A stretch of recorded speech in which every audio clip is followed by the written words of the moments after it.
Okay, welcome everybody. Thank you for coming, especially from Mexico, you guys. So, I had kind of an idea that I'd like to tell you about a project that we're working on that I think you don't know about because I also forgot about it. So, let's start with that because it relates to the text that we're going to study, okay? And then we'll go to the angel devil, okay? Hey, kitty. Hi. Okay. How do you connect me to my computer, my computer? Yeah. Yes. Oh, okay, good. Okay, so let's see here.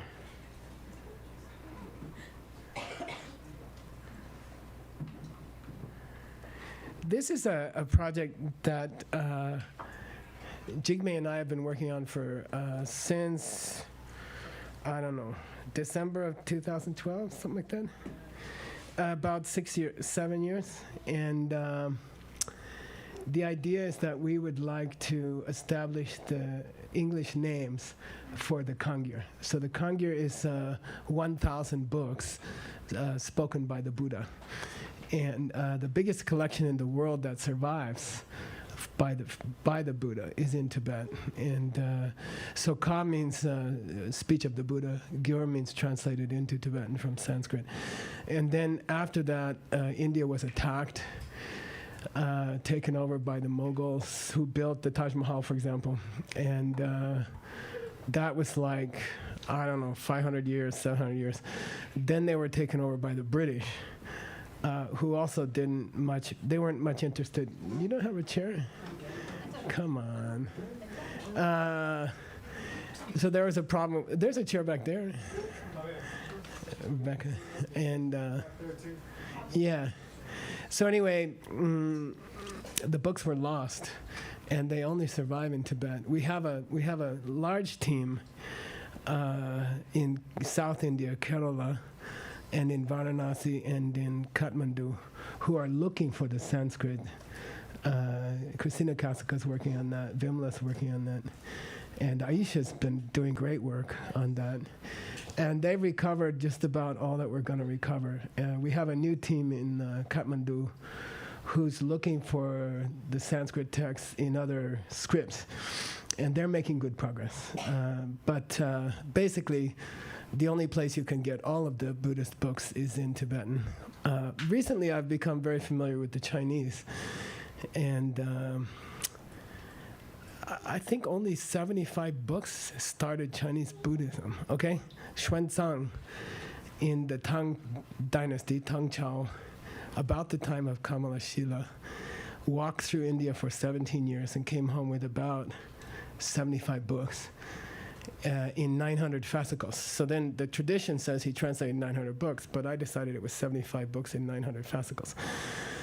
And that's all of Chinese Buddhism. It started from that. And an earlier translation, one individual named Kumarajiva, who did the Heart Sutra and the Diamond Cutter. But so really it's Tibet where you can find 1,000 of the remaining works of the Buddha.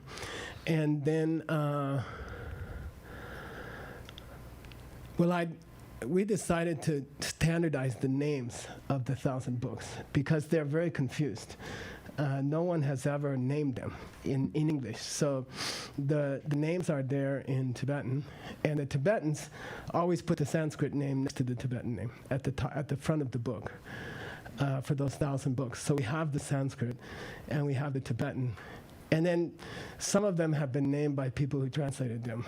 And we decided 7 years ago, we would name all of them.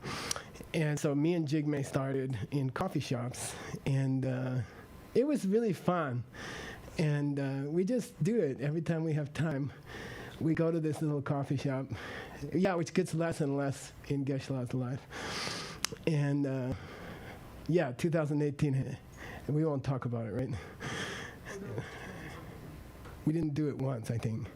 Yeah, so anyway, and we do it every time we have it, any time at all. And we finished about a third. We finished 400 titles. And the problem is you have to read the book to translate the title. So sometimes you have to read 20, 30 pages to translate the title. And I put a couple of examples in here for you. Gandavyuha Sutra is very famous in the West. And it's traditionally translated as stalks in array. Vyuha means like in a pattern, and Ganda means stalks, and it has nothing to do with that. The book is about a magic house surrounded by trees that are all made of different jewels, like one tree of emerald and one tree of ruby, and it sings the Dharma. It has nothing to do with barley stalks. You see what I mean? But that name has stuck, and the Diamond Sutra has stuck. We were in Japan 2 weeks ago, and they're all like, "What's diamond cutter?" And I'm like, "You don't know what's diamond cutter?" They're like, "Oh, Diamond Sutra." I said, "It's not Diamond Sutra, it's Diamond Vajrachetaka. It's Diamond Cutter Sutra, and it's extremely important that you call it the cutter." And like that, so we basically figured out that many, many of the names have been mistaken. So we've been naming them. And we plan to finish by 2029. And we've covered about 34,000 pages so far. And we have, now, it would take 700 years traditionally to translate those books into Tibetan from Sanskrit. Now, then I put in a section, how to speed up the work. Basically, we need more people, which means we need more money, okay? And it's a flat formula. More money, more people, we can finish. No more money, no more people, cannot finish. It's very, straightforward. There's no debate about it. It's just how many people you have, you can finish, okay?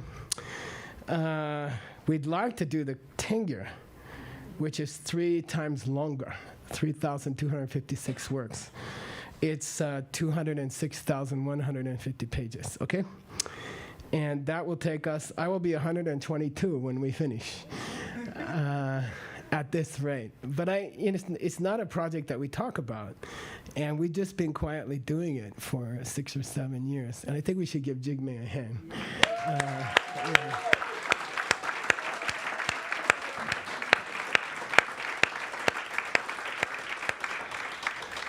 But it also involves fixing the Sanskrit titles, because the Tibetans by then didn't know Sanskrit so well, and it's no longer taught in Tibetan monasteries.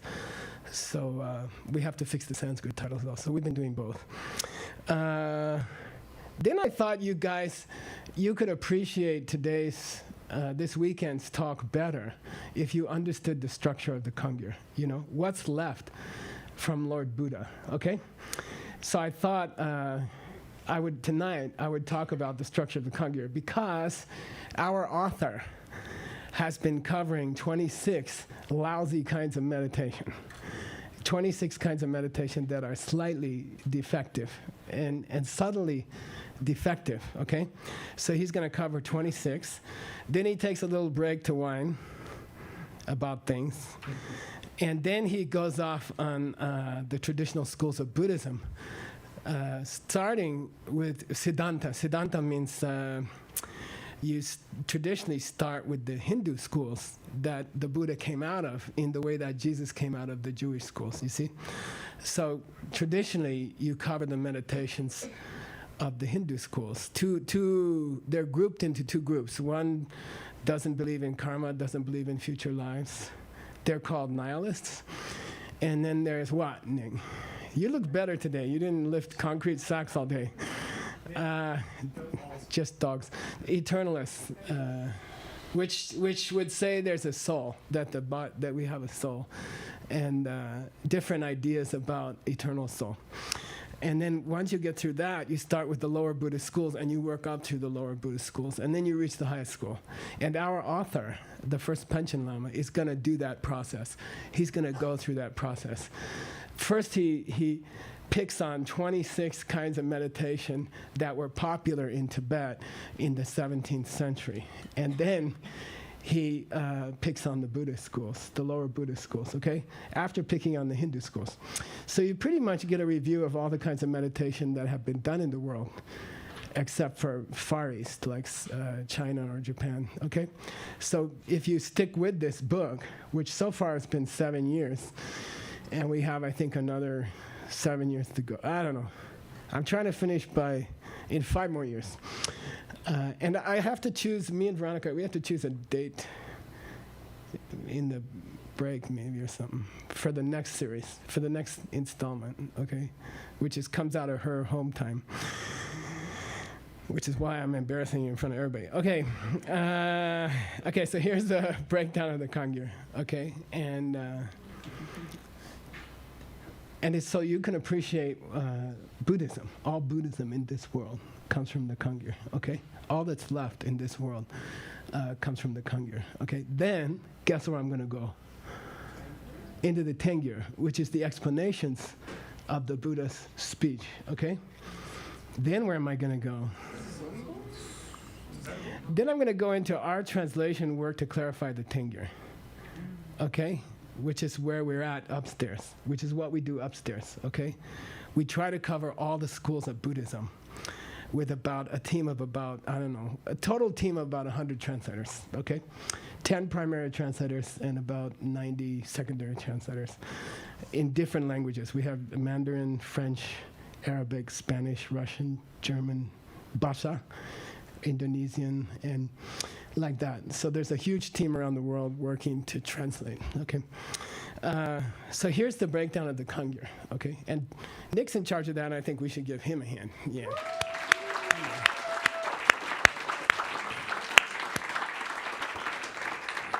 And he's in charge of other things too. So the first section in the Kangyur is vowed morality. It's 7 titles and 13 volumes, which means some of the titles are more than 1 volume. It's about 12,000 pages. 8 kinds of morality, 8 kinds of moral codes taken by vow, which is called Vinaya, okay? That's the first section of the traditional 1,000 books, okay? Yeah. And then the second section is called Shata Sahasrika Prajna Paramita, which means perfection of wisdom in 100,000 lines.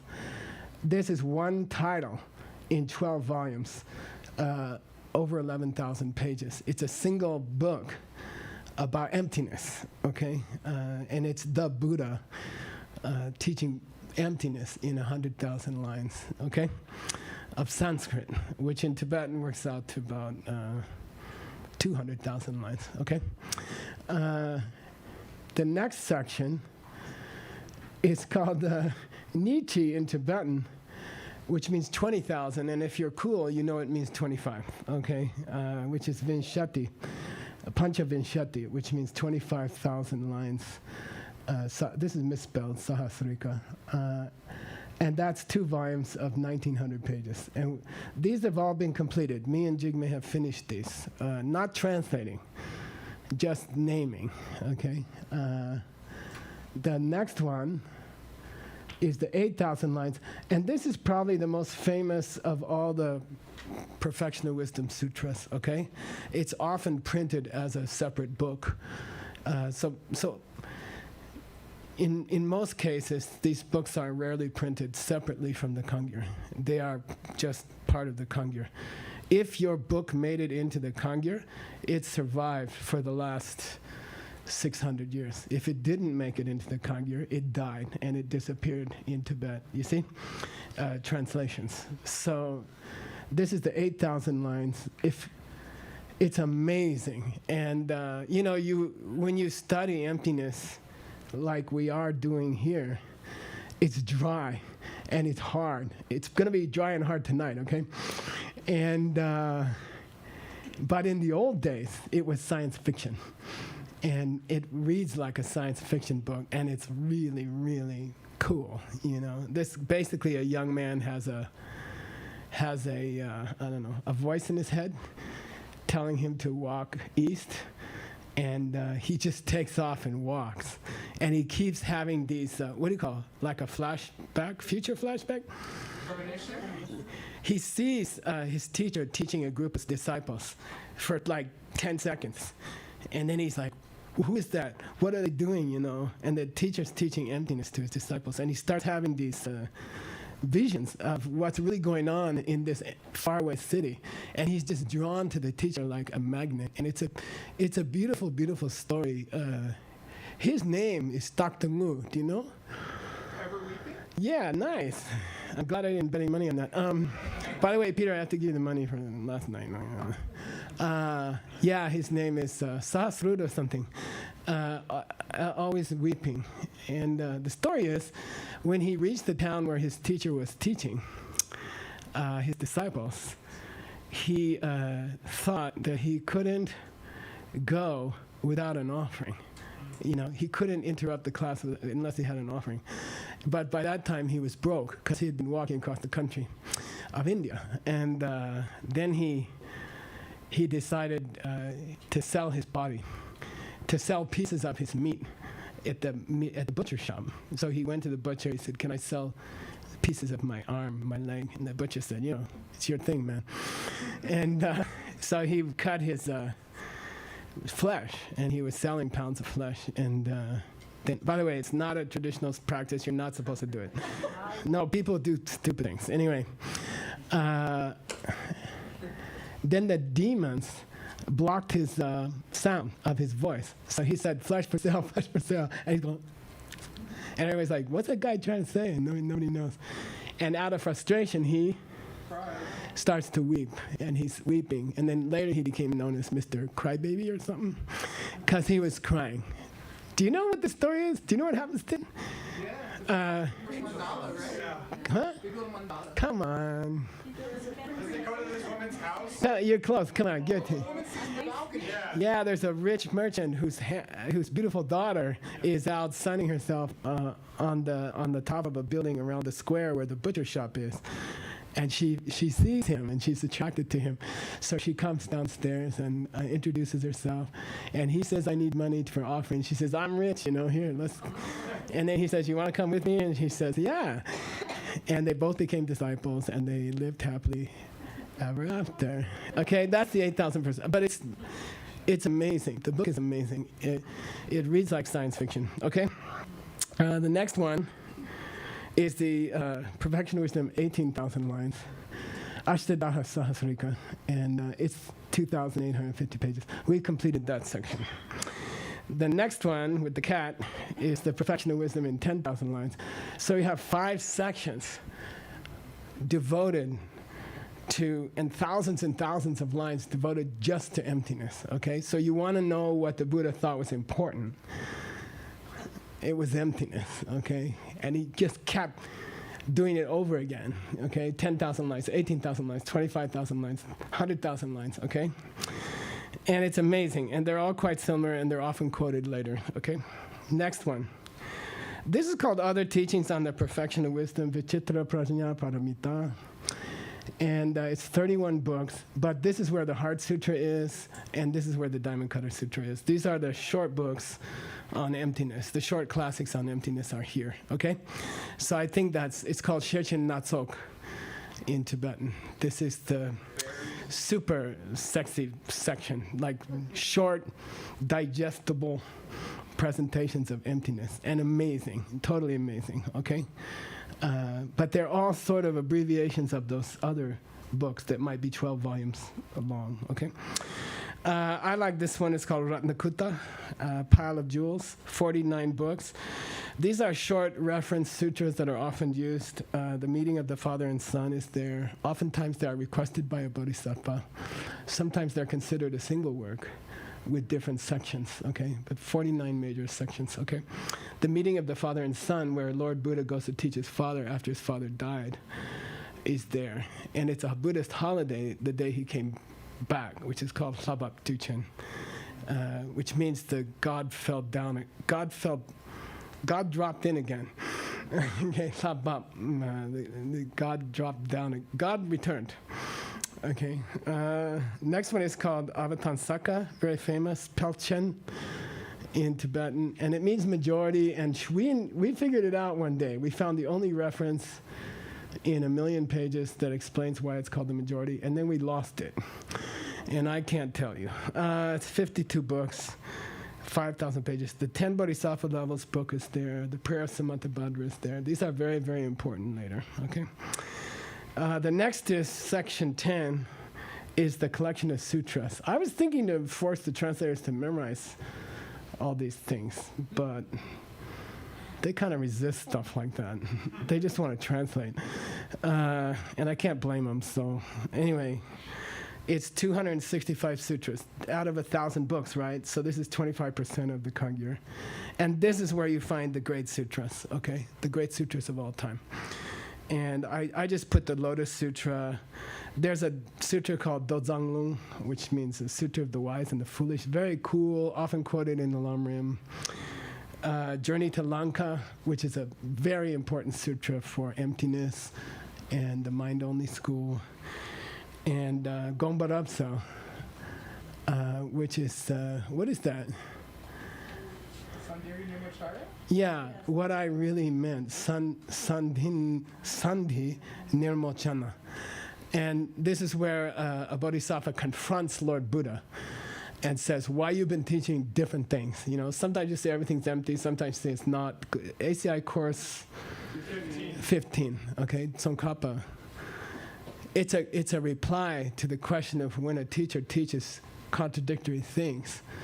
Is it always that they're crazy, or is there some deeper reason? Okay, and a bodhisattva confronts Lord Buddha and says, explain yourself. Okay, and we are working on that in China. I'll talk about it later. Okay, section 11 is called Nyangde, which means nirvana. And these are teachings that Lord Buddha gave in the last weeks of his life. And they're very bittersweet. They're very sweet. And it's two great sections here. Okay, two great books, almost 1,000 pages. Okay.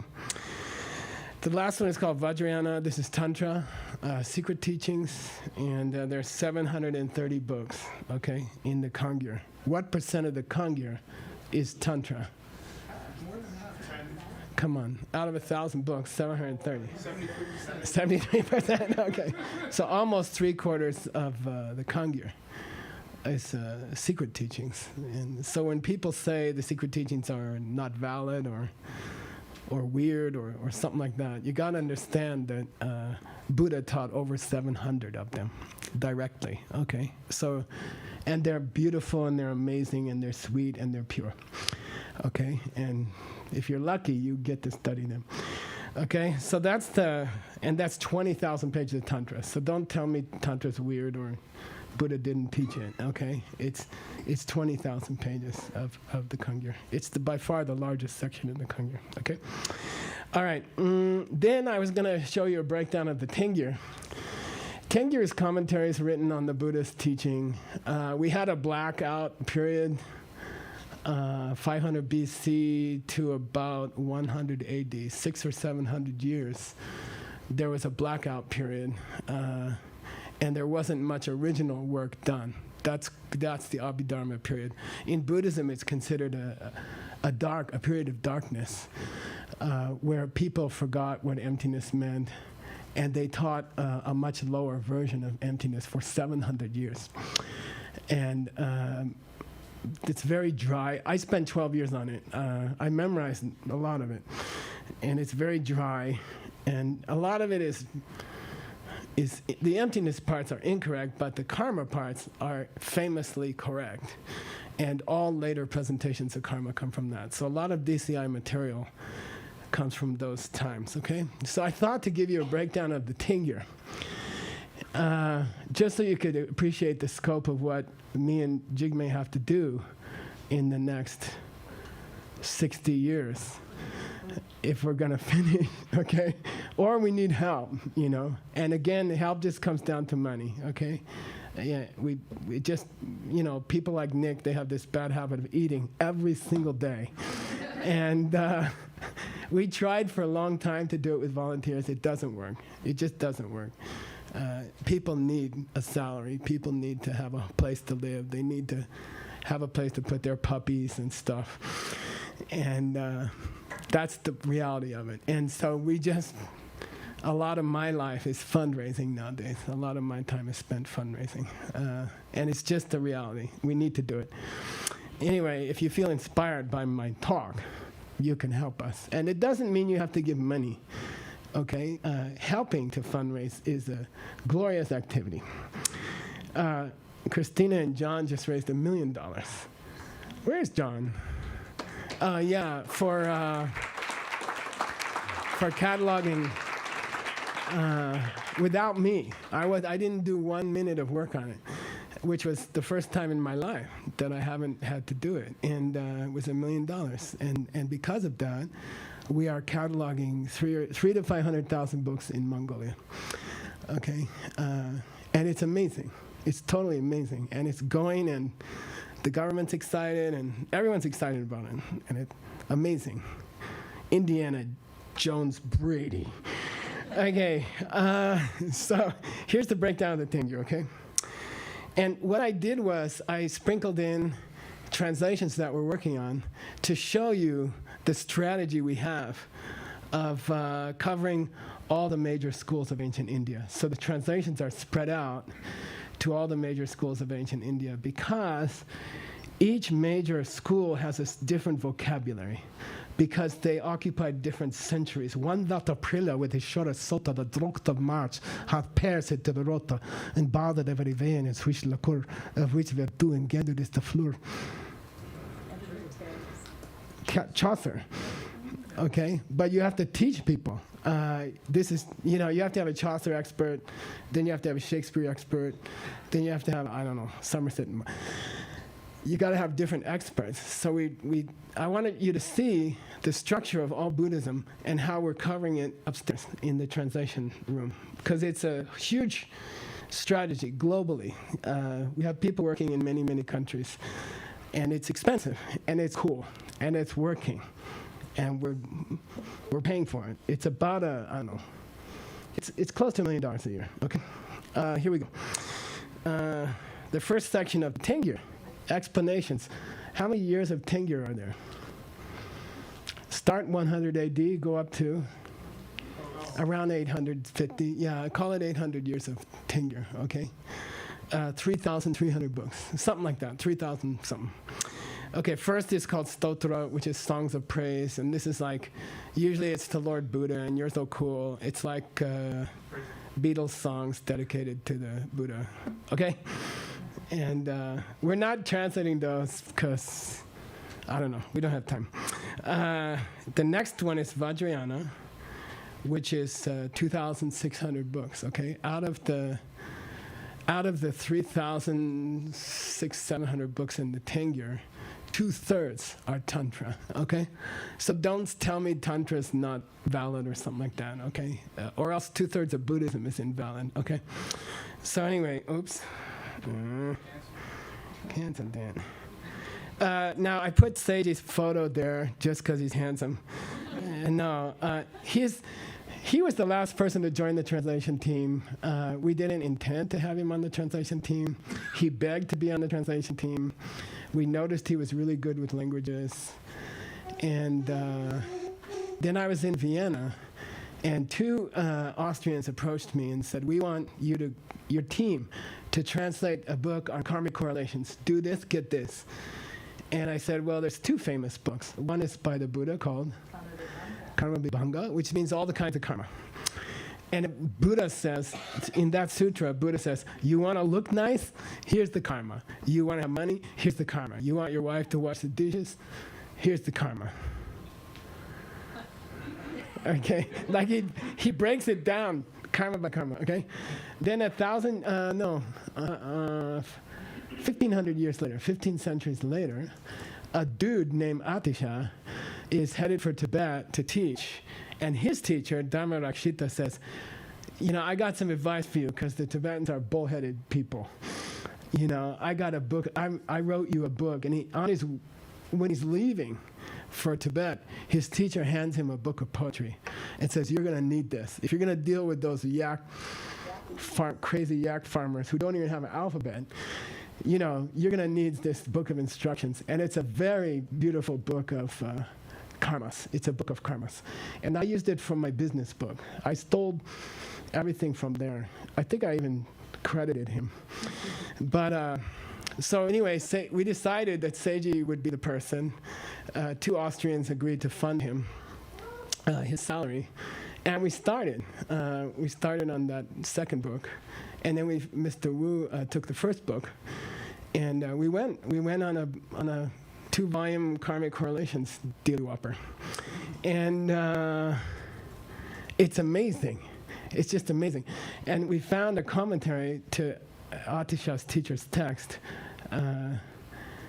which is a public teaching, by a Lama. How many years ago? Like 300 years ago? Something like that. 300 years ago. And then the Lama goes, we didn't know it, but the Lama goes off on Tantra half the time.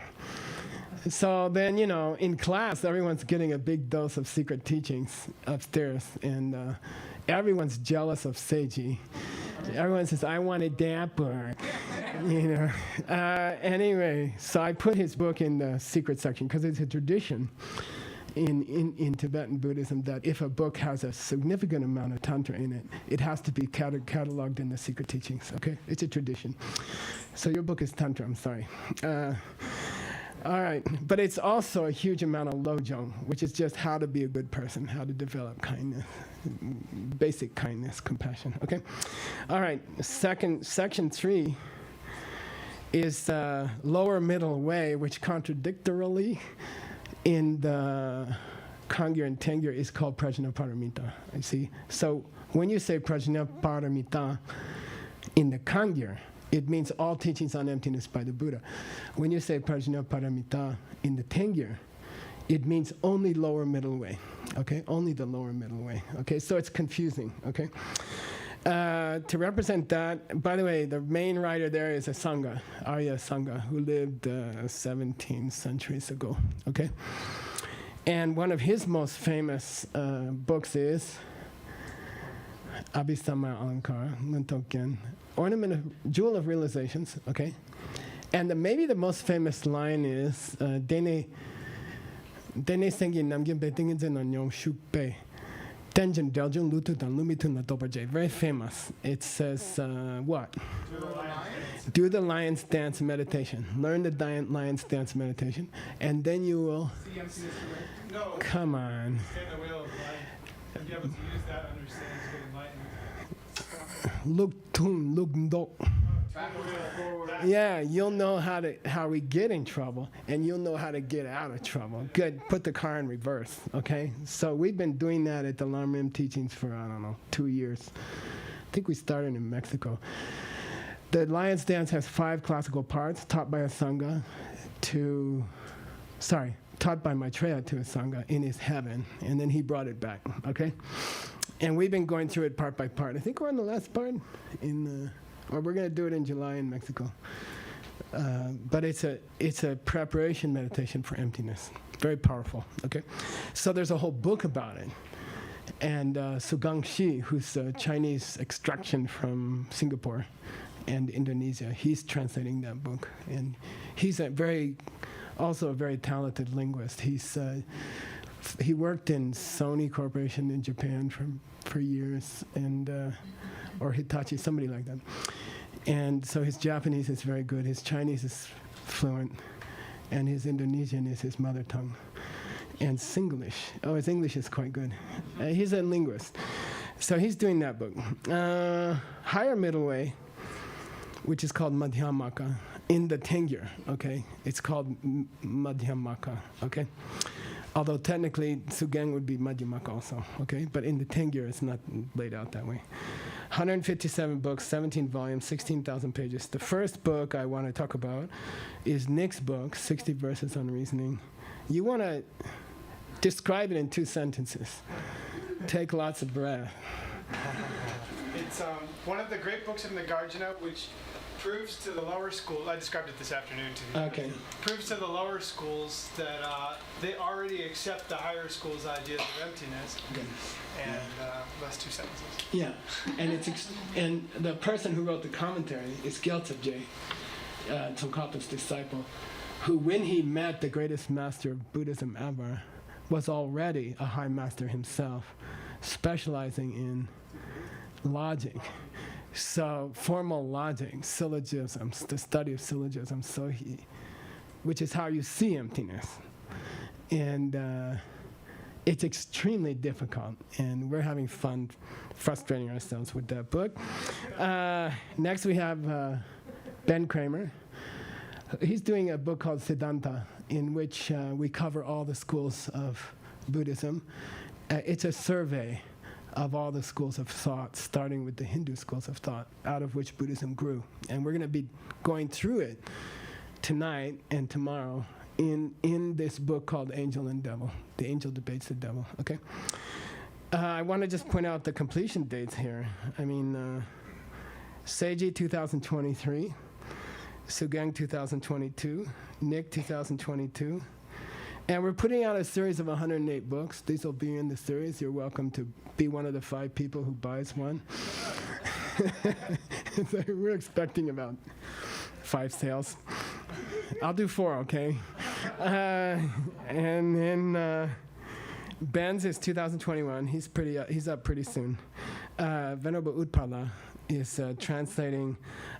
This is a genre called Tati. Say Tati. Ta means view of emptiness. Ti means specials instructions. And it's a whole book dedicated to emptiness meditations. And we did some of it last night. And it's amazing. It's extraordinary. So after Seiji's class, everybody says they want Seiji's book, but then after Utpala has her class, everyone says they want her book. No one says that after Abhidharma. Okay, section 5, commentaries on sutra, okay? And this is not, so this is where they actually take a sutra and they go through it word by word, okay, in the Tengyur. And there's 38 titles there. We're working on 2 of them. One is Kamalashila's commentary to the Diamond Cutter, which has never been taught that I'm aware of, and has never been translated since it was first translated. And it's the longest commentary to the Diamond Cutter. It's 130 pages total. And I taught it for 5 years, and I'm translating it for another 3-4 years, okay? And it'll be done. And it's an extraordinary commentary. It's extremely difficult. There are no commentaries on it. And I think some of it was translated from Sanskrit by a guy who was drunk. And no, I mean, it's really extremely difficult. So anyway, when I was in college, I had to do a report on Edgar Allan Poe, who claimed that he wrote most of his stuff drunk. And so I thought to write about that. Okay. Then we talked about the famous sutra called Gombodapsel, which is where the Buddha says what I really meant. You can translate it, the title, as what I really meant. It's probably one of the most important sutras of all time. And it's very interesting. You see, all the Tengyur, the 3,500 books, call it, is written in Sanskrit, right? And translated into Tibetan, except for one book.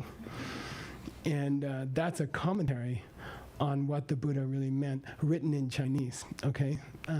And the Tibetans considered it so important that they translated it with the Tengyur. And this was written in the time of Xuanzang, which is around 700 AD, 750 AD, okay? And it's 1,475 pages long. It'll be 8,000 English pages, okay? And I'm planned to finish it in 2034. So we're working on it with a Chinese team. Some of the Chinese still exists, and some of it doesn't. Tsongkhapa used it for his great work on interpretation. So we threw Tsongkhapa into the translation. So we're doing the sutra, we're doing the Chinese commentary, which will be 7,000 pages, and then we're doing Tsongkhapa. We're just throwing them all together, okay? And we're making good progress. We're about a couple hundred pages into it, okay? That's the foundation of a program in China called China Soft Power.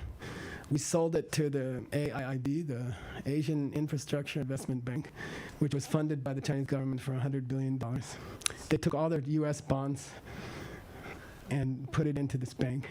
It's the third world bank in the world, after the IMF and the World Bank. And they are building infrastructure from Asia to Europe. They are building a new Silk Road. and they're spending $100 billion, and it's unbelievable. Basically, Europe and Asia will become one unit, okay, by the time they're finished. So we sold them on the idea of training people to use their ancient culture to be more kind, gentle, thoughtful, do good karma while you're out there taking over the world, okay? All right, so we're translating that book as the foundation of that program, and all the people in the program are in the translation class also, which is really cool. And the Chinese government is happy with it, because we're recovering a book that they lost, okay? All right. We don't say much that Yuanzi was from, the author was born in Korea. He was Korean, but that's okay. He wrote in Chinese. No, as a young man, he came to China and he never went back home. But his disciples started Buddhism in Korea, okay? All right, Mind Only School is the most handsome translator. There are 66 books there, and Word picked a book. I know he talked about it today. I don't have to say much about it. It's by Tsongkhapa. It's called Difficult Points in the Mind Only School. We thought it would be a nice survey of the Mind Only School. It turns out to be difficult points in the Mind Only School. And we had a very rocky start. Then we found a commentary to it, a more recent commentary in the last 300-400 years, and it's great. And we're working through that. And it's amazing.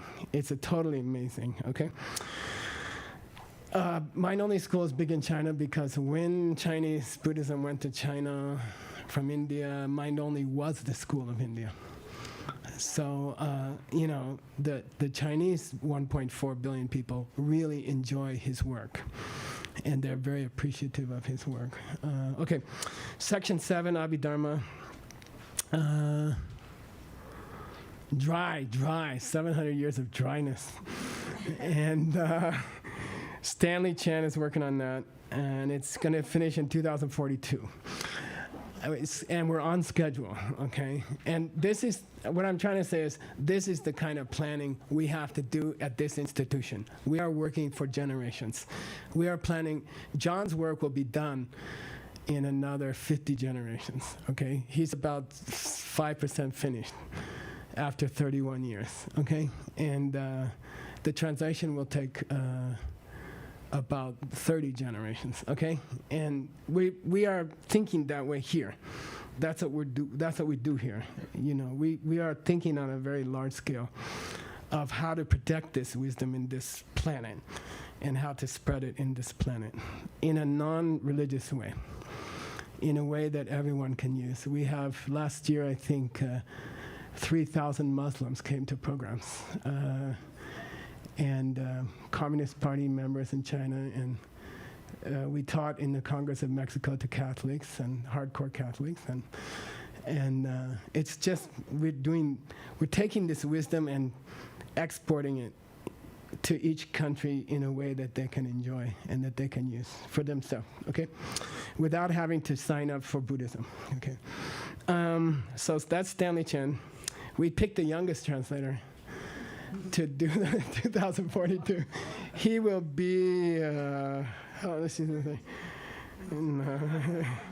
He'll be, let's see, 30 more years. He'll 50-something. He'll be 50-something when he finishes. And he's into it. He's really getting into it. He's found the Chinese commentaries, and he's really into it now. It was a little bit of a rocky start. He really didn't want to do it. His partner, Allison Zhou, is working on Vinaya, and we are working through the full nun's vows, which have been lost in Tibet for 1,000 years. And it's amazing, and the work is extraordinary. The work is like, I don't know, going to another planet, because no one has worked on this for 1,000 years. And the vows are amazing, and we're recovering them. We have, 100 commentaries in John Brady's database from 2,500 years ago. So we are putting it back together, and nuns will be able to keep all the many more vows now, okay? The next section, I'm going to the Tengyur, okay? It's called Jetaka. which is stories of the birth of the Buddha. Why are we doing this tonight? Somebody remind me. Because the author's going to do it. He's going to go through each of these schools. And I want you to know, I want to say, this is Stanley's. This part's Stanley. This part's Allison. I want you to say, oh yeah, you told us about that. Right? You're not going to forget it before tomorrow, okay? The day after is okay. So this is where the Buddha explains karma. And Dr. Wu is working on it, which is very, very cool, because the Chinese still exists. So we're able to cross-reference the Chinese, the Sanskrit still exists, and the Tibetan still exists. So, and Aisha found the Sanskrit, and we should give her a hand. Yeah, and Levy. Anyway, it's amazing. And so we're able to use all three languages, and we have experts in all three languages. And Yan Tang, which his assistant is working on it with him, okay? And they're doing a nice job. The story of the boy who gets shipwrecked and goes to, who kicked his mother by accident, that comes from there, which is the basis of Seiji's book. So there's starting to be this, what do you call it? Incest, holy incest.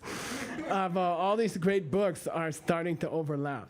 Like Vinaya, Emptiness comes up in Vinaya, and then, Abhidharma is treating karma, and then karma's being taught downstairs here on the same day in the DCI teacher training. And there's amazing stuff going on, okay? We're using all of it. And what's going on at this school is going at 1,000 miles an hour. People who haven't been here for a year come in, they say, what's going on? We're like, yeah, we found some more stuff upstairs, and we use it immediately in DCI programs. Like we just got back from Vienna and Japan, and we used the new text. We used Sugang's text in Japan and China. And Vienna, and we just threw a whole new thing, and it's really cool. So it's like a moving target, okay? And I meet friends who came to my classes in the 80s and 90s, and they're like, what? Okay. Section 10, epistles, lekha. And these are letters written by saints to mostly kings. And we just closed the deal with a Japanese publisher to translate 3 of them, which are to Greek and Indian kings. 2 by Nagarjuna and 1 by Nagasena. And they are amazing. And they're amazing for their effect on Greek culture.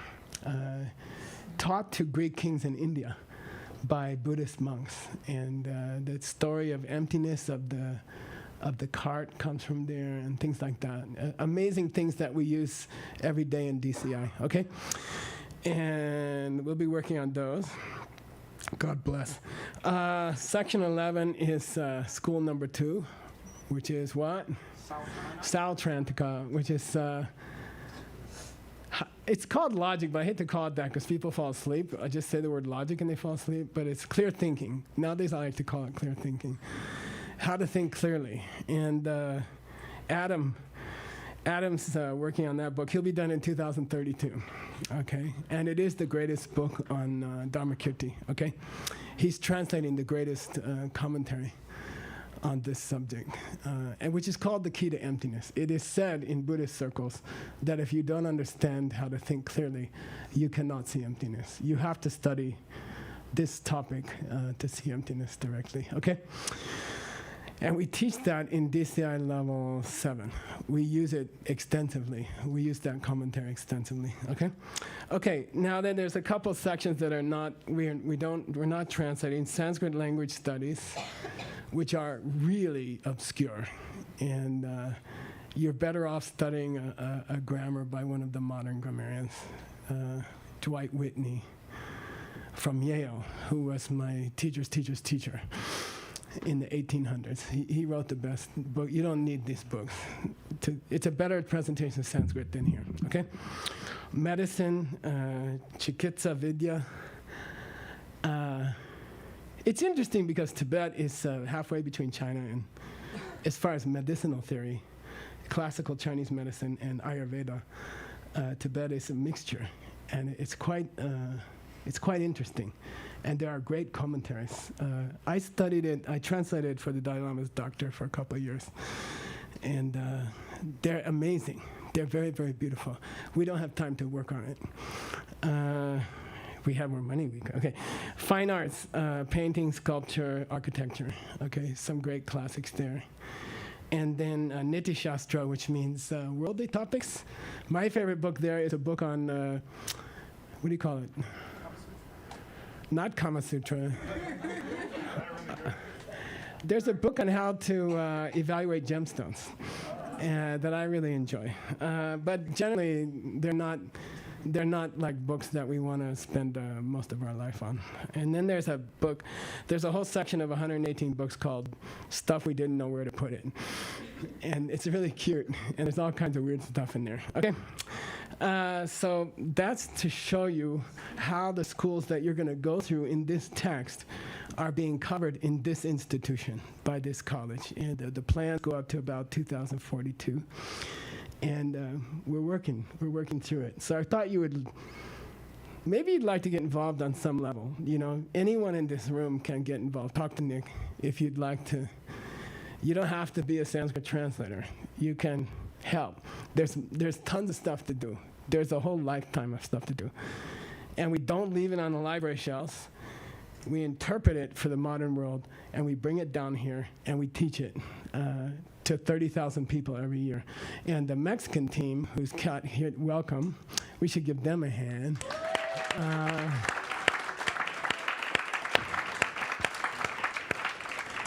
They've been working with a crew of people, Marco Tardelli and some other people, who have gotten the Congress of Mexico to pass a law that good eating, good stretching, and seed thinking from DCI must be taught in 130,000 Mexican schools to 23 million children. Okay, so Connie's in charge of that project, and if you guys do a good job, you could affect more people than I have in my whole life. You see, if you guys just do a good job, we're going to have a big meeting tomorrow. You would affect more people than we've ever been able to touch. You see, and we're working on obesity and bullying and self-esteem and good health, good eating, and treating people according to the golden rule. So I think it's going to be. You basically have a chance to remake a country if you work hard. So that's kind of cool. Okay, so all right, let's go back to the text. I'll do 15 minutes of text, we'll take a break, okay? And I'm going to have a meeting upstairs during the break with some of you, and I'll let you know who, okay? Okay, so here we go to the text, which you can take me off the screen, Peter. I don't know if that's, or you guys can do that. I prefer that you hear the text verbally, which is the ancient tradition. And then I've translated the text for you, and you have that. And then I've also written a flowchart of the ideas, because unless you're very familiar with all the subjects we just talked about, you can't see any flow to this book, and there is no commentary. Okay, so here we go, all right? Last night, we were studying a famous proof of emptiness called neither one nor many, okay? Things are neither one nor many. And the way they get, and let me clarify, okay? Don't get lost, okay? Nagarjuna, after 700 dark years of Abhidharma, 200 AD, he shows up, and Nick's book, and his system is cool. His whole life, okay, first of all, he's called the Arya. His nickname is Pakpa, which is just the dude who saw emptiness directly. That's his unofficial name. What's his other unofficial name? The second Buddha to walk this earth. So he was amazing, and he's famous for having seen emptiness directly. And his main thrust of his teaching was to say, there's something screwy going on. Didn't you notice? You see, okay? And when you really study Nagarjuna and you spend years on Nagarjuna, frustrated years, trying to break through Nagarjuna, then you realize his big shtick is didn't you notice? There's something weird going on. You know, like the way we think about stuff, it doesn't work exactly right, you see? And his first thing is to attack the idea of one thing, okay? Like he says, there's something weird about one thing, you know, and we're like, what? And he says, there's something weird going on, you know, what? You know, so it's called the argument of things are not one, okay? And things are not more than one. You can say one and many, but I think a better translation is things are not one. No thing in the universe is a single thing, nor is it more, okay? And then you're like, come on, my stomach's a thing, I fill it up every day. You know, donuts are a thing, pizzas are, you know, all the important stuff is, they're one thing, you know. And then the guardian's like, you haven't been looking closely. Something weird's going on. You know, so he devoted his life to trying to shake up people. Say, look, it ain't the way it looks, you know. It's not what you think, you know. There's signs of problems. And one of them is that nothing's one thing. And then you're like, come on, what are you talking about, okay? So we did it last night, okay? And we didn't finish. We covered all the major categories of existence. We covered changing things and unchanging things. Inside of changing things, we covered physical things, mental things, and changing things that are either mental or physical. Then we went to unchanging things and went deep, because we covered 3 different kinds. Empty space, which never changes. Yeah. Cessation is permanent endings of negativities. The end of anger in the human soul. Okay? Like, never changes. Okay? And is it one thing? You see? And is empty space one thing? What was the third example? Emptiness itself. Okay? So he covers every major category of existence, and he examines them to see if things are one thing, okay? And he says, no. And we went in depth in the atom thing, but you could do the mind flow thing. You could do the emptiness of different objects in this room. What's the border between the emptiness of Bonnie and the emptiness of Rick? Where's the border? You can't find it, okay? And you live with that. Like, you don't get upset. You don't, like, they come in, Rick and Bonnie, and you're like, hi, Rick and Bonnie, I can't see the border between your emptinesses. You know, like, no one freaked out when they came, you know? So I can't see the border between your emptinesses. Because we got used to it, you see? We got used to just fuzzy. I can't see the back of Rick right now. For all I know, he's a robot. And there's a big key in the back, and she turns it every morning, and, you know, no, I mean, but my mind fills in the rest of Rick, you see? And then I take that as Rick, okay? But based on the parts, I only can see a few parts now, okay? By the way, if you see his right arm, you can't see his left arm at the same time, okay? You cannot. You ready? And you cannot see his right arm unless you see his fingers. Okay? Right? I mean, just be a kind of a stick. Right? And you can't see his fingers unless you see the 5 fingers, or 4, or whatever he's got. Certified. He's got 5. But you can't see the thumb unless you see the little finger, you see? You can't certify 5 unless you see them one by one. You cannot. And the human eye cannot see all 5 at once. Cannot. Or it would look like a glove or something. What do you call it? A mitten. It would look like a mitten. So, and I know it sounds stupid or unnecessary or just philosophy, but what's the punchline? It doesn't exist the way you think. It's not out there. It's not coming at me, okay? How do I see Rick's right arm? It comes from my seeds in my own mind, you see? I'm creating his right arm, okay? So that's almost as useless as you know, arguing about how many fingers. You see what I mean? Yeah, but the guardian says, look, something else is going weird, you know? Does flipping the switch turn the light on in the room? Huh? When you want the light on, what do you go do? You go and flip. You say, I can't find the switch. It's dark in here. I can't find the switch. Okay? Right? And whenever you flip the switch, the light goes on, right? This is something we developed in DCI. It's really cool. DCI moves really fast. I mean, you gotta... Why am I doing that? I did this the first time in Irpin, outside of Kiev.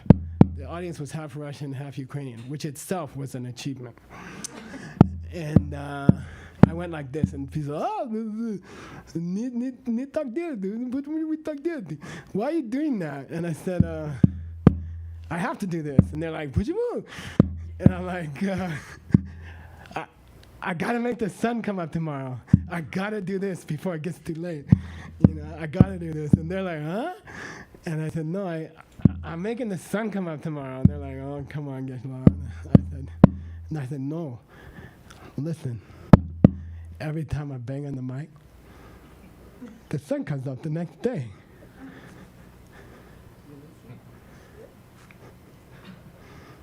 And every time I flip the switch, the light goes on.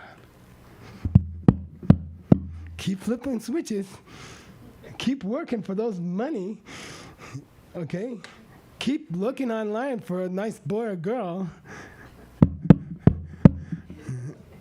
Okay? I got it? Do you get it? Everything you do is mistaken. Everything. Every single thing you ever do to get anything is mistaken. The guardian's like, wake up! You know? Sometimes you turn the light switch and the light doesn't go on. Yeah, but that's because the light burned out. Yeah, but if the switch made the light go on, it would go on anyway. Oh, but it only makes it go on sometimes. He's like, are you crazy? You just told me to okay. You all right? Nothing's working the way you thought it was. Nothing, okay?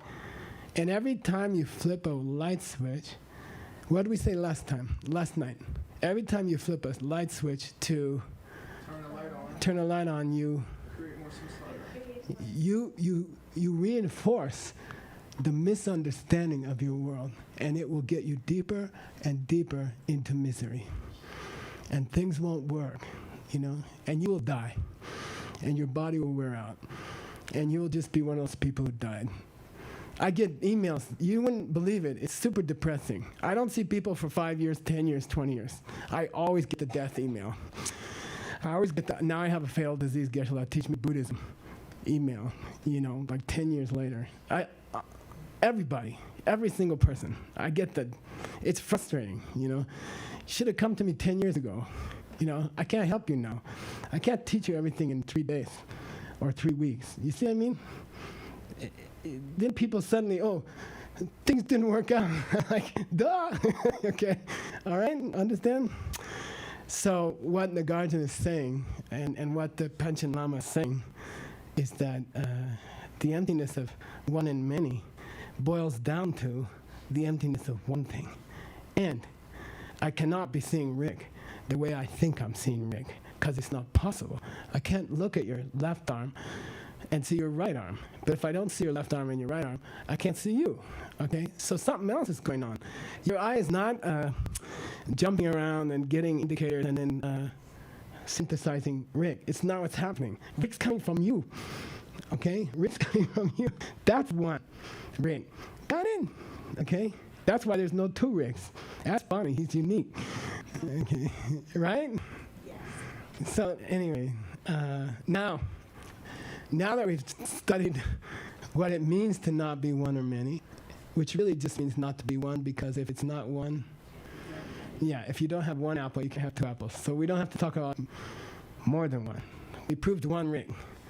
He can't be, if he has parts, which we established for every category of existing thing last night, if he has parts, I cannot see the whole. It's not possible. What's going on is something weird. Something weird's going on. And Nagarjuna says, because it's coming from you. How? You see indicators. You see skin colors, round spots, long spots, And then a seed opens in your mind, and a picture comes out called Rick, and it synthesizes Rick into Rick, okay? So Rick's coming from me, not from Rick, okay? So try to find one Rick who's coming from Rick's side. You ain't gonna find any, okay? So is it true that there's no one Rick? True or false? There's one right here. Yeah, you gotta say there's a Rick who comes from me. That's okay, okay? So when the guardian comes and says, it's Anatol, is it possible when things are one or more than one? You say, yeah. And you say, why? Is it because it's coming from me? But if you say not coming from me, then it's impossible. Okay, got it? Something screwy is going on. Get this feeling. Okay, now let's go to the text, okay? How do you use it in your real life, okay? That's the Pension Lama's favorite subject, okay? So I'm on, where am I?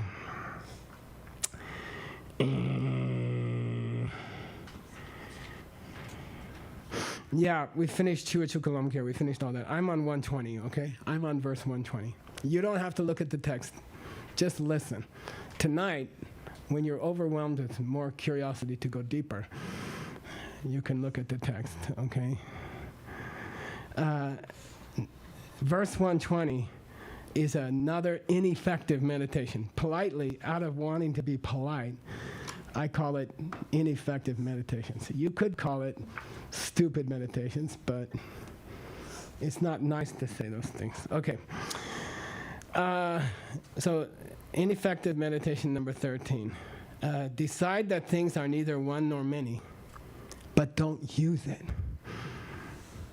Okay? So now we got sophisticated. We got someone who sat in the room on Saturday night and heard the one or many argument about Rick, okay? And they went home and they never used it. Okay? So that's called useless meditation, okay? Oh, look, Rick's neither one nor many, okay? And then you just go on with your life. So how are you going to use it, for example? How's Bonnie going to use Rick's emptiness to have an even sweeter marriage next year? Huh?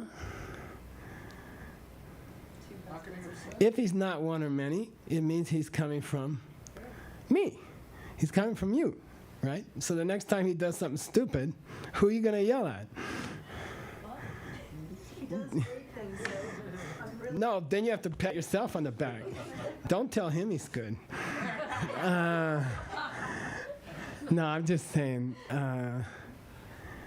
use it, okay? Oh, everyone has problems with their partner. Come on, let's be honest, you know. Then use it, you know. Don't get upset, don't get angry. Don't do things that don't work, okay? Change your seats, okay? Change your seats. And then the person will change, okay? The person will change. Oh, my partner's addicted to so-and-so. Okay, so you stop your addictions. You deal with one of your addictions. And then suddenly your partner doesn't have this addiction anymore. Okay, got it? Understand? So the Buddhist method of dealing with a marriage or partner is to fix it here. Okay, got it? That's why we study one and many. And if you study one and many, and you don't try to fix your partner, you didn't get it. Okay, got it? That's where he is. That's verse 120, okay? Yes, Rick is neither one or many. Okay, see ya. See you next time. Okay. No, use it. You know, make him wash the dishes. Come on. There's a famous story in DCI where this lady in Asia, who I won't even name the country because you'll guess, said that her goal in her relationship was that her husband should wash the dishes all the time. And I taught her the 4 steps. She invited me to her house the next year. And we sat down for dinner, and there was a bell on the table. And we sat down and she rang the bell. And the kitchen door opened and her husband came out with an apron on. Men in Asia never cook, okay? Never, ever.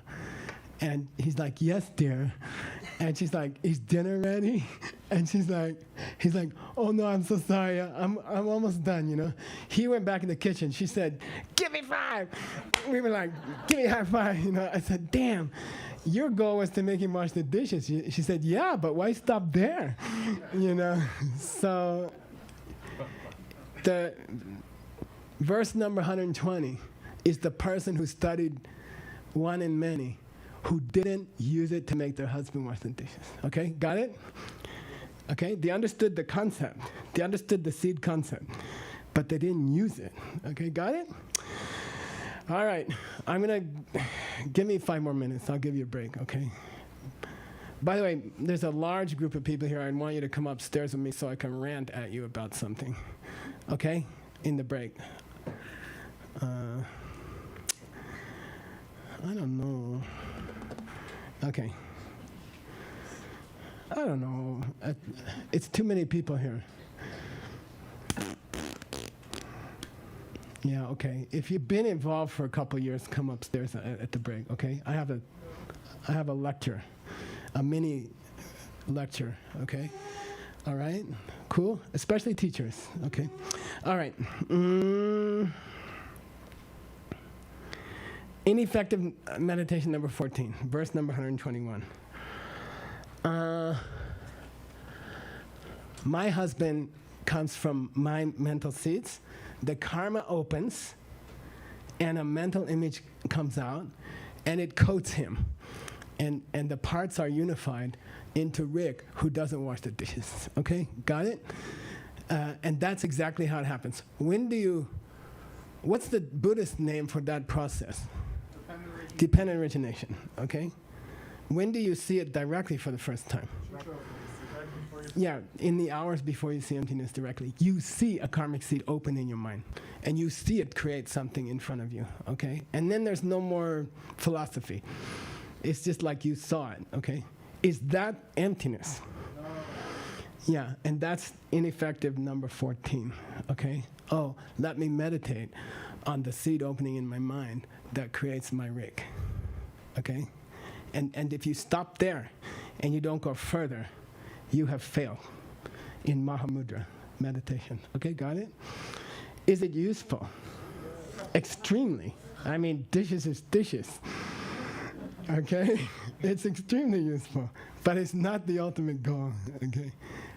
All right. By the way, and Nick's going to explain it, okay? Barring which, human computer is going to explain it. He says the problem in number 121 is that you are focusing on a mayin gak, a mayin, and not a mepa. Yeah, so you're talking about something that's not something else as opposed to something that's not there altogether. Yeah, say it again. You're talking about the problem is that you're focusing on something not being something else, implying that it could be there, as opposed to something that's just not there altogether. Yeah, and I want to repeat the example from last night. It's a little weird, but I think everyone can relate to it, okay? So you come home, your husband is like this, and he's like giggling to himself. He's like, hee hee hee. And then the minute you walk in the door, he's like, you know, and you're like, who is that? And he's like, what? And like, you know, who were you texting? You know, and she's like, hey, oh, nobody, you know. And then immediately the man gets this image in his mind of another man, you see? And the whole thing is very elaborate, you know, like in the next few hours, every man knows this feeling, I think. In the next few hours, you're going to create a very clear picture of the recipient of the email. You know, there's going to be, and he's chasing your wife around, and that's where she was last week when she said, you know, and you got all this story of a guy in your mind, right? Very, very strong picture in your mind, okay?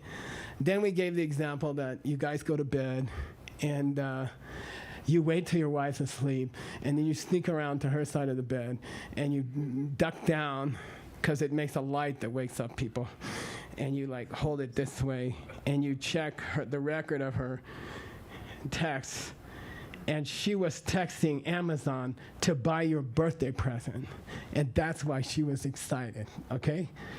Why did we bring that up? Poof. What's poof? Yeah, the guy, yeah, that's the point here, okay? That's the point here. Your perception in your mind, your painting of this guy goes poof. Okay? It doesn't go, it just goes poof. Okay? In 1 second, it goes poof. And that's emptiness, okay? Emptiness is not, oh, it's the other guy. It's not the guy I thought it was, okay? It's not thinking. Emptiness is not thinking, oh, it wasn't what I thought it was. It was this. Okay, got it? That's not emptiness. That's what he's trying to say. It's not misidentification of the object of the you're not thinking, oh, it was Amazon instead of Joe. Okay? You're not thinking that. What happens? Poof. Okay? That's emptiness. Okay? Something that never existed disappears. Okay? And then suddenly you're happy. Got it? Okay, so in this, now he's going deeper and deeper into Buddhist schools who misidentify emptiness. What's the point? What's the point? Yeah, but what's the point of that? What's the point of trying to go to poof when you could go to my husband can wash the dishes if I handle the seed cards correctly? Yeah, the second one solves all your problems and nothing else does. Okay? Until you can poof things that you don't like. You are just improving the crap in your life. You're upgrading crap. Anyway. Peter, they want a break. Okay, go ahead. It better be good. This seems to imply that it is possible to see dependent origination and then not emptiness directly. Correct. That's what Jolam Chichog is. The last stage of the second path is to see dependent origination directly. And then the next hour or so you see emptiness directly. It is always the case that you don't see emptiness directly at the same time. Not at the same time, but that you stop there and don't move ahead and see emptiness directly. No, you don't. It's impossible to have that karma. But then the meditation is not a big problem. Say again? Then that meditation? Oh, no, yeah, well, it wasn't perfect anyway. Okay, yeah, I understand. It wasn't Jolam Chichog, but it was getting there. Which brings up a nice subject, then we'll really stop, okay? If you understand these faulty meditations, it's very useful. Each one of them is very useful. The lower schools are useful, okay? If you really want to understand emptiness, then master these 26 wrong meditations and use them and try them, because it will take you higher, okay? He's not picking stupid meditations. He's picking sophisticated meditations that could take you higher, okay? Got it? Just like the Tengyur, okay? 90% of Tengyur is wrong. Well, not if you count Tantra, but okay, got it? Okay, you ready? Here we go again.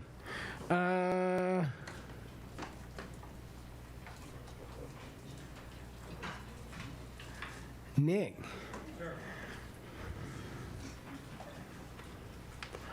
The devil says, if you identify that Rick is coming from a seed in your mind, okay, it doesn't hurt me. Directly. Why? What do you think? Yeah, it's not poof. It's not a poof experience, okay? That's the next verse in the text, okay? It doesn't hurt the misunderstanding in your mind. It doesn't really, how do you say? There's a cowboy movie in the United States called, they say, This Town Ain't Big Enough for Both of Us.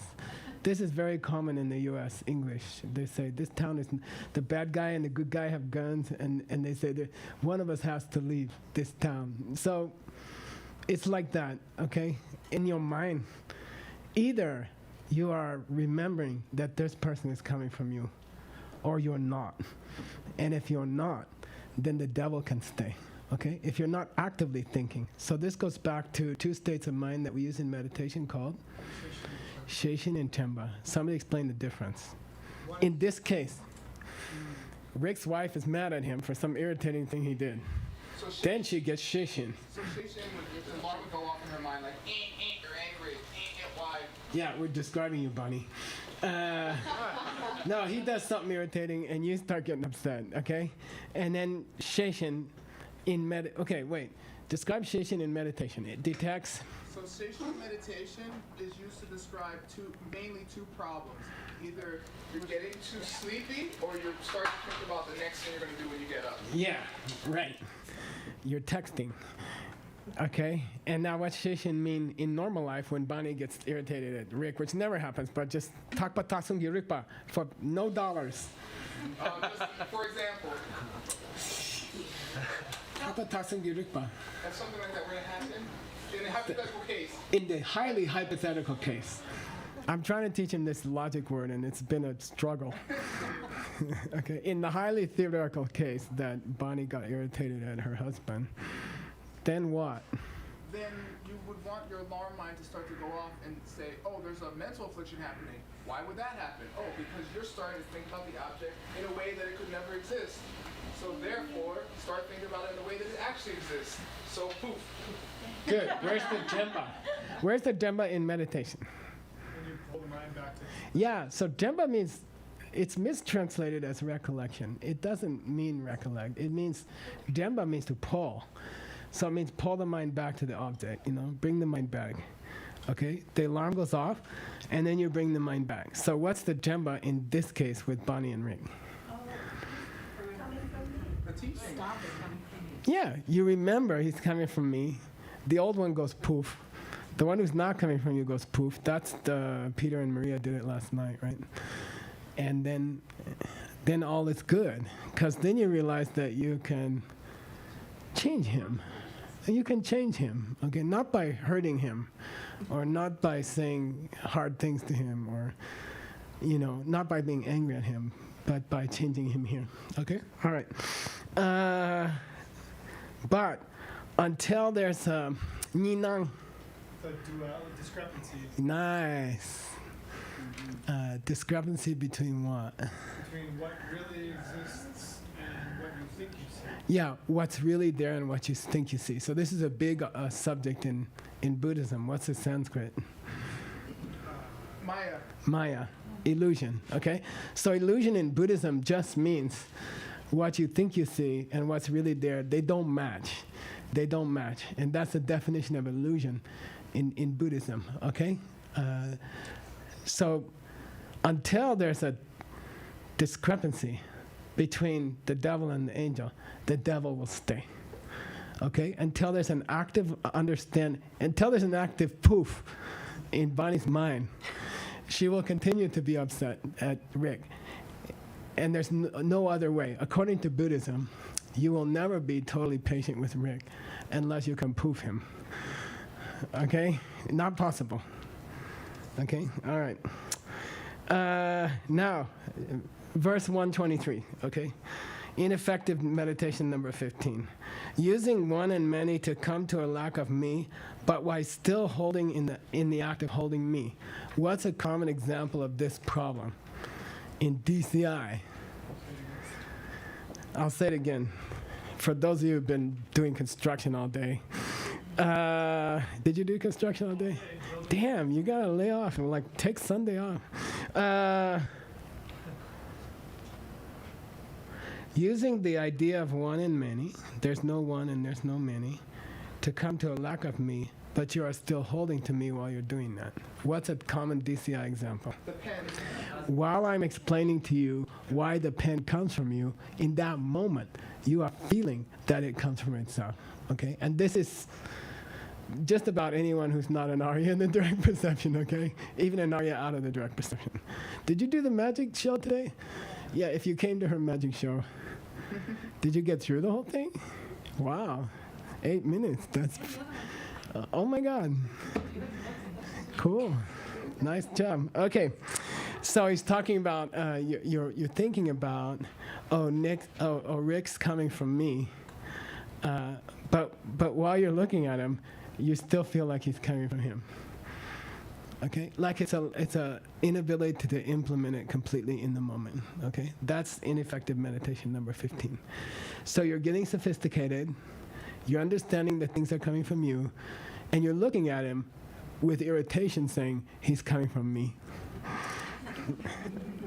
Which means you think he's coming from him deep down. Got it? So the discrepancy between your feelings and your understanding, they don't match yet. Okay, got it? That's a deeper kind of bad meditation. Is it okay if I go like 10 minutes over because I cheated you out of 10 minutes or something? 15? It's okay? If you have to go, go. If you have to catch a subway or something, there's one across the street.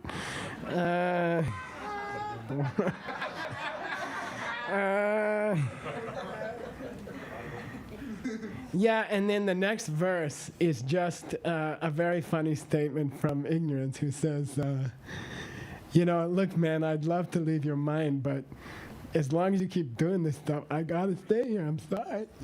I would like to leave. I'm up for it. I'm willing to leave. But as long as you're thinking about the pen coming from its own side while I'm explaining the pen to you, what's a man gonna do? He gotta stay. Okay, got it? It's kind of funny. All right. 125, verse 125. And this is a famous quotation from the Three Principal Paths. How do you spell that principle? Yeah, I will personally decapitate any person who puts PLE, which is not an adjective. Okay?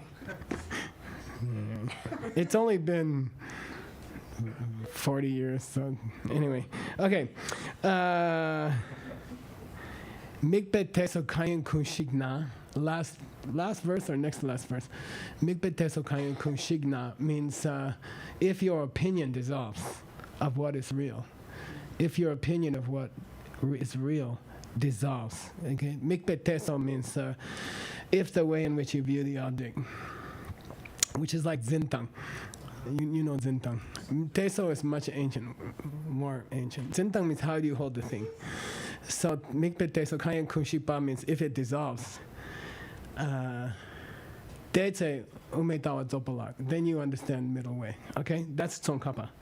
So based on that poetry, there was a school that came up in Tibet where they said, we are beyond all positions. We hold no positions. We are beyond philosophy. We exist in the void. You see? And they really took it seriously. They said, don't say it's there, and don't say it's not there. Don't say Rick is there, and don't say Rick is not there. Just stay in suspension. It's called like the suspension school. And you kind of laugh or something, but if you were there in those days, you would have been a suspension, trust me. A suspender? Okay. I often think that if I was in Germany in 1939, I probably would not have been brave enough to not do what everyone else was doing. You see, I mean, we tend to do what people around us do. You see, no matter, your opinion of yourself is probably exaggerated right now. Okay. So, verse 125 is, don't get fooled into this school of thought that says it's not meaningful to discuss philosophy. It's a waste of time. It's splitting hairs. Okay, let's just leave it. Be in your natural state. Okay, all right. Because the natural state of the mind is to suffer. Okay, is to misunderstand reality, which causes you suffering. So you must rikpe nandang tayepa for $50. Rikpe. Nice, damn. Infinite proofs for emptiness. Okay, it's a very common expression in Madhyamika. Okay, $50, Peter, to the construction guy.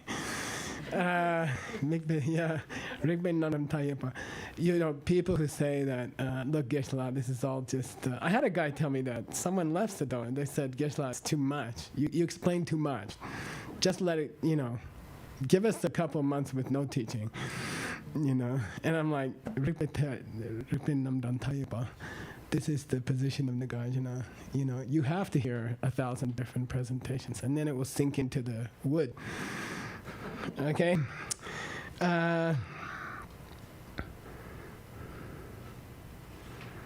And then the devil says an interesting thing. He says, can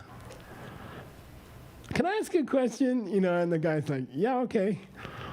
And he says, like, you're trying to hurt me, right? The word in Tibetan is? No, yeah, you're trying to damage me. You are trying to inflict damage on me. I'm the one who's in your mind telling you to yell at your husband because he decided to yell at you, okay? And the angel is what? The part of your mind which understands that you created your husband. And if you don't like it, be nicer to other people, okay? That's, okay? So, misunderstanding comes up to the guy and he says, so, and the conversation is really hilarious in Tibetan, and I'm sorry I can't do it very well in English, but he's like, look, what were you trying to do to me again?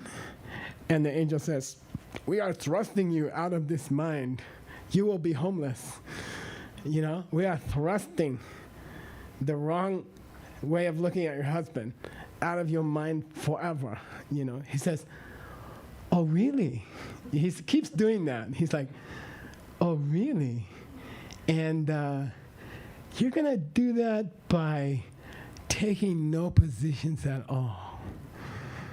Right? Okay, get it? It's a joke. Okay? You're going to thrust these wrong ideas out of your mind by actively taking no positions. He says, I like it. I go for that. I vote for that. Okay? The Tibetan is really hilarious. Okay. Now, more deep, okay? The devil says, I have a new meditation for you. And the angel's like, what? And he says, how did you figure out that Rick wasn't there? Okay? The Peter and Maria's demonstration, which you guys got to work on, by the way. There's better ways, you know. Maybe if you had more fights. Anyway, so he says, the devil says, so let's just, we saw a Robert De Niro movie. What was it? Silver Lining or something like that. I feel like it's Robert De Niro talking. He's like, he's the devil, right? He's like, so, you know, like, you, let me get this straight. You figured out that Rick wasn't real, right? And then Bonnie says, right. And you figured out that the Rick you thought was coming from Rick, and Rick was being mean because Rick wanted to be mean, okay? Which doesn't exist, poof, right? Rick's mean because you were mean to somebody else, right? Rick's not mean because Rick decided to be mean. The Rick who decided to be mean doesn't exist. Okay? Poof, right? So then the devil says, so you got it, right? You figured it out, right? And we say, yeah, I figured it out. He said, well, what happened exactly? How did you figure it out? And we say, well, you know, I wasn't doing anything on Saturday, so I decided to go to Geshe-la's class, and Peter and Maria did this nice demonstration, and, you know, I heard about the angel devil talk, and, you know, I studied it, and I went home, and I didn't just put it on the shelf to collect dust. I actually read it the next day a couple times. I tried to figure out how the outline matched the verses, you know, and then I understood that Rick wasn't coming from Rick. And the devil says, well, tell me more, you know, like, how did it feel? And, you know, what kind of thoughts did you have? And then the point is, the next kind of meditation is an over-interest in the proximate causes of seeing emptiness directly. In DCI level 7, we discussed the ultimate causes, and then we discussed the apparent causes, right? So the apparent causes of her figuring out that Rick is not coming from himself was Geshe-la's class, the poetry by the Panchen Lama, you know, discussion with friends, events of the afternoon, hearing these great translators. By the way, these are last year's production of the translators, and you should look at it. I mean, you should look. It's amazing. It's amazing. Anyway. So what's the real cause of understanding that your husband comes from you and not from himself? What's the deeper cause, and what's the apparent causes? Yeah, sharing. But what's the text always say? Sharing. Come on. You know, as far as you know. Good. Yeah. The Tibetan is always the same. The Jishin Shenpa, Jita Shenpa. Teach as much as you understand. The implication is you don't understand much, but share as much as you can, okay? Like every chance you get that doesn't bother other people, okay, which is not allowed in Buddhism. You cannot bang on people's doors and ask them if they heard about the pen. Okay. I often do it on planes, though. You know, people say, "What do you do for a living?" I pull out the pen because you asked me, okay? And but to share with others as much as you understand is the real cause of understanding that your husband is coming from you. Okay, got it? It's not even going to class. Why? $100 question. Huh? It's like flicking on the lights. It's not bad. She said it's like flicking on the light switch. Peter. Wait, Peter he actually raised his hand, but he's Austrian. Because your understanding in the class is coming from an old seat. Sweet. Sweet. Okay, got it?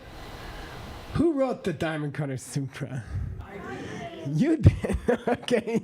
Like, okay, when you go to see a movie, I always laugh at people who say, you know, I went to see this movie, but I hate the ending. And I'm like, who made the ending? Okay, according to this belief, you made the ending, okay? And if you come to this class and you have a breakthrough and you suddenly understand that Rick comes from you whenever he's irritating, and you just strive in your life not to be irritating to other people, if you get the teaching, it's only because you shared as much as you understood with other people in your life. Okay, got it? Cool. And now that becomes more subtle. Okay, the devil says, "Oh, tell me again the mighty deeds you did to understand Rick," you know, and he wants you going off on all the classes you went to and all the books you translated. He wants you distracted with all the stuff you did, rather than understanding that your understanding comes from sharing understanding. Okay, cool. And upstairs I was mean to everybody, and I was yelling at people for teaching. I don't mean to. I exist to see you teach. The reason I'm doing what I do is I want to see you teach, but teach wisely. Okay. All right. Here we go. But don't not teach. That would be a big mistake. All right. Okay. Now. So did I lose $100 just then? Who was it? Peter. Oh, you're paying yourself. This is apperception. Okay. $100. Okay. It's not that I have a lot of money. I just want you to listen. $100 question. There's been a theme throughout this poem about a weakness of getting too interested in the mental process. Who can tell me why?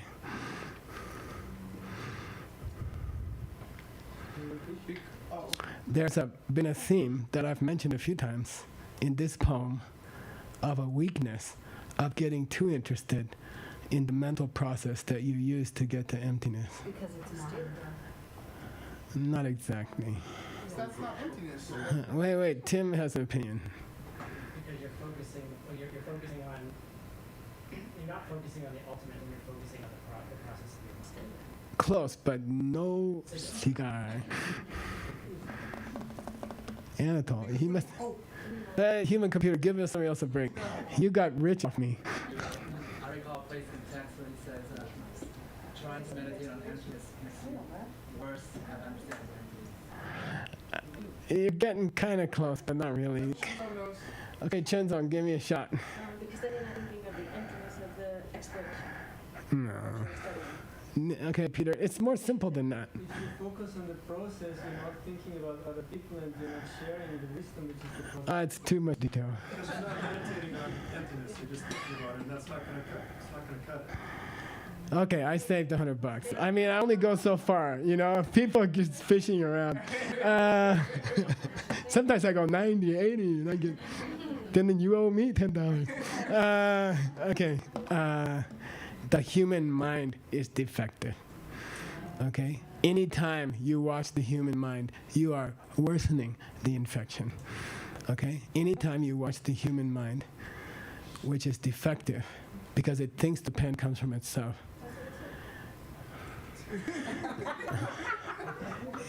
You didn't mention the mind. Anytime you focus just on the mind, like watching the mind, just itself, the impure mind, you become more impure, okay? If there's no active attempt to see why it's coming from you, okay? Okay? This is a theme throughout this book, okay? Until you are doing something which is incompatible with misunderstanding, you are supporting misunderstanding. Okay, got it? Until you do something to actively push it out, you are supporting it.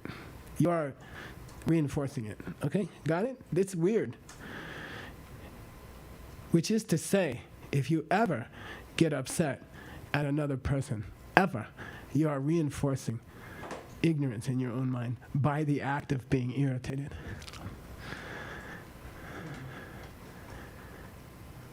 So it's almost hopeless. Okay, here we go. Okay, I'm gonna go till 9:30. Is that okay? You guys okay with that? If you gotta leave, leave. Okay. We'll eat next week. No, we got something in the fridge. Right? Just heat it up. Don't tell the dog. All right.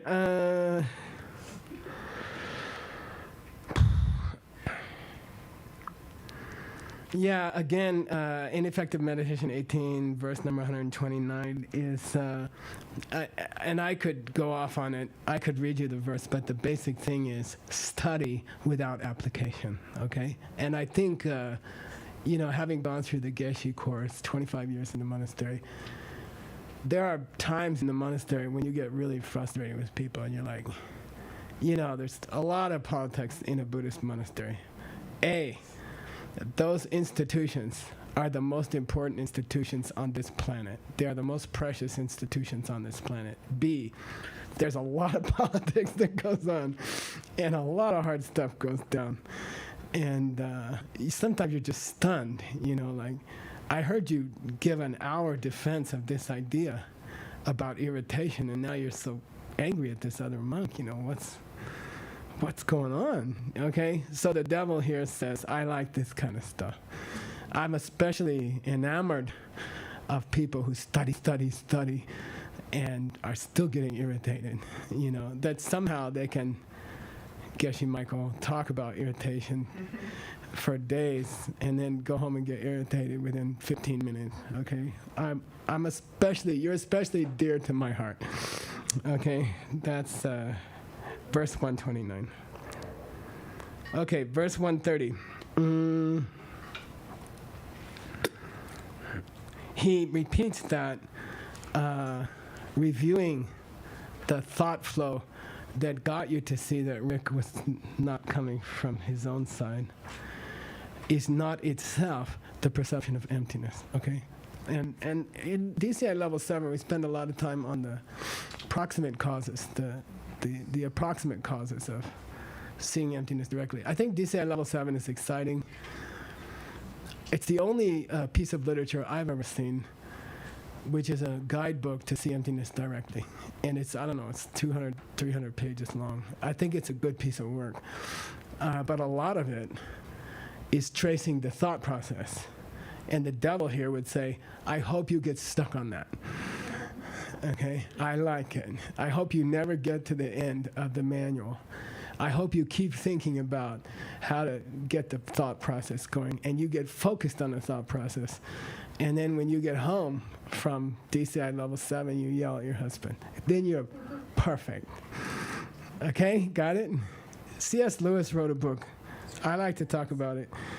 What's it called? The Screwtape Letters. And if you haven't read it, you should read it. It's, I don't know. It's about a young man in the World War II, and the devil assigns his nephew to corrupt the young man and make sure he doesn't go to heaven. And it's a series of correspondences between the uncle and his nephew. So the nephew is a junior devil, and the uncle is like the senior devil. And he's sending advice to his nephew about how to corrupt this guy and keep him out of heaven. And C.S. Lewis wrote it, who wrote the Narnia Tales and The Witch in the Wardrobe. And the Land. So he's a wonderful writer and amazing thinker. And so he says, he said it was the hardest thing he ever did in his life to write the book, because he had to put his mind in the devil's mind. And he said it was extremely uncomfortable, and it was like disgusting, like he felt revolted as he was writing the book, to put his mind in the devil's mind. So I think you could go to a dark place following, if you really understood the ideas of this text, which are very sophisticated.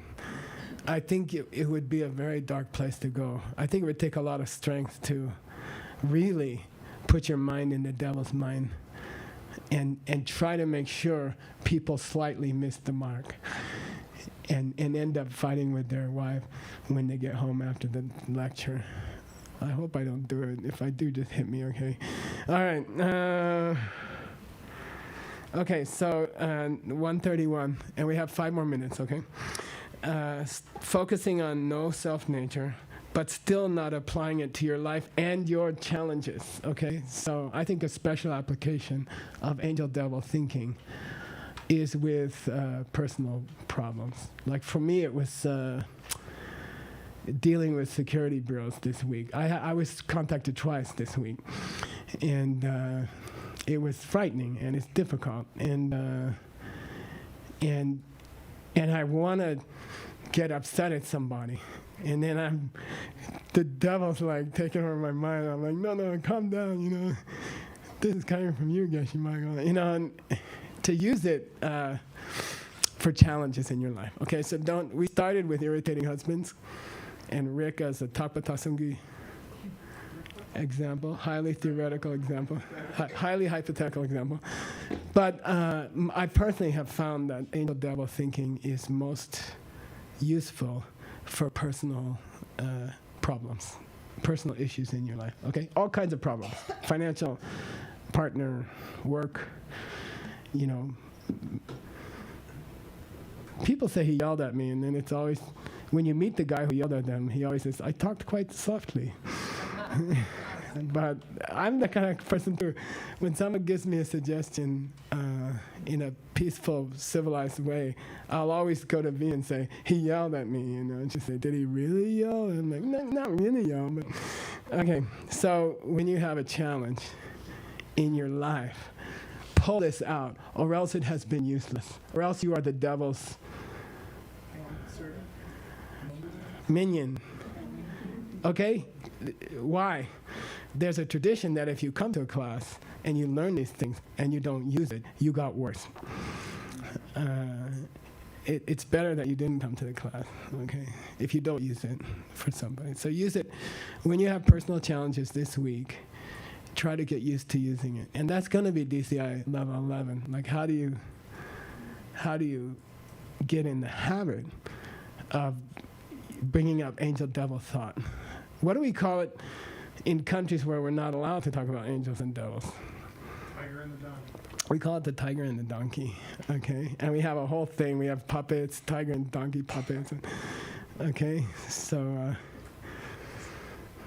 In some countries where ACI is not allowed, we have rewritten the whole courses, and it takes training to deliver it safely. Okay, right? John did that, Peter did that, right? You guys helped rewrite it, I think. Yeah. So it takes some training to be safe. Okay. All right. 1:32. I still got 4 minutes. Don't ask me how that minute passed. Failing to bring up angel devil when you have personal challenges will put, this is verse 132. The devil says, will place you uniquely far away from an understanding of emptiness. I'll say it again. Failing to use donkey tiger thinking, angel devil thinking, when you have a personal challenge in the next few weeks, will distance you from an understanding of emptiness even further, okay? Failing to use it when you have it creates a karma that you become more emptiness stupid than you were before, okay? That's depressing, okay. By the way, the opposite's also true. If you struggle to remember what we said tonight, when someone pisses you off, okay? Like even if it's 2 days later, you say, oh wait, I was supposed to. It's a very powerful bomb against the devil, okay? Even to remember it 2 days later. After you're not so upset and you remember what you were supposed to think, 2 days later, it has a unique ability to destroy the devil, okay? All right, one more. Yeah, say chepto. You guys know for $100? I should have said 200. Chepto. Chepto. Okay, I'll tell you chepto.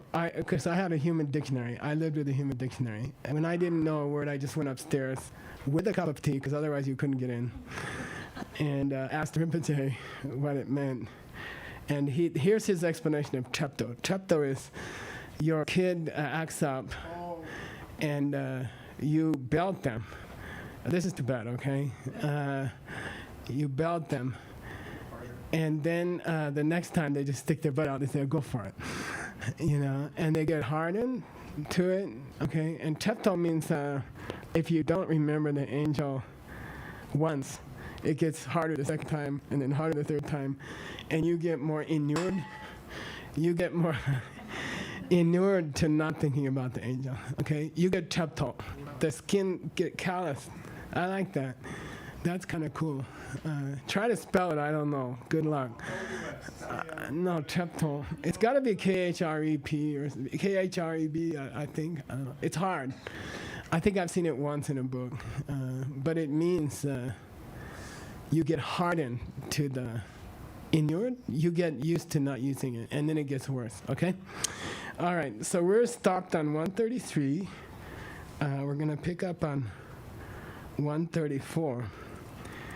And for the first time, I think,